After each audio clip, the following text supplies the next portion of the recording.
सबसे पहले आपको बताएं कि तहरीक इंसाफ ने हुकूमत के साथ मुज़ाकरात की खबरों की तरदीद कर दी है। इमरान खान के बरवक्त ट्वीट ने अफवाहों के गुब्बारे से हवा निकाल दी।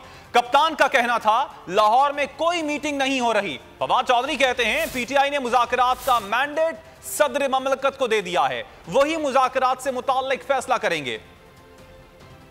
पीटीआई इमरान खान ने हुकूमत से मुज़ाकरात की अफवाहों की हांडी बीच चौराहे पर फोड़ दी। अपने ट्विटर अकाउंट से अफवाहों के गुब्बारे से हवा निकाल दी। एक ट्वीट में लिखा, लाहौर में मीटिंग से मुताल्लिक अफवाहें फैलाई जा रही हैं।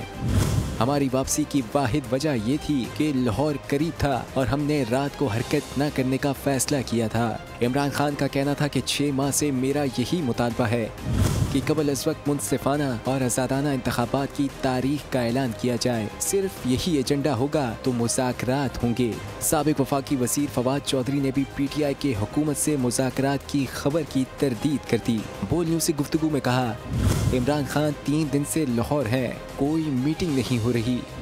पीटीआई ने मुज़ाकरात का मैंडेट सदर मुमलिकत को दिया है, वही मुज़ाकरात से मुताल्लिक फैसला करेंगे। कोई ऐसी बात नहीं है। हमने पहले एक SOP तय किए और SOP ये था कि हम मगरिब के बाद जो मार्च है वो जारी नहीं रखेंगे। खान साहब 3 दिन से लाहौर में है, ये कहना कि वो कोई आज शिफ्ट हुए हैं ये भी अजीब बात है। तो कोई मीटिंग नहीं हो रही। मुज़ाकरात की बातें करके हुकूमत लॉन्ग मार्च को नाकाम बनाने की साजिश कर रही है।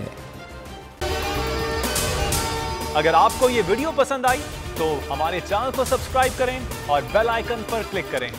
पीटीआई का हकीकी आज़ादी मार्च सिर्फ बोल दिखा रहा है। 24 घंटे हकीकी आज़ादी मार्च, सबसे ज्यादा रील्स और सबसे ज्यादा रेटिंग्स के साथ बोल रहा नंबर 1। सब्सक्राइब करें और बेल दबाएं ताकि कोई खबर रह न जाए।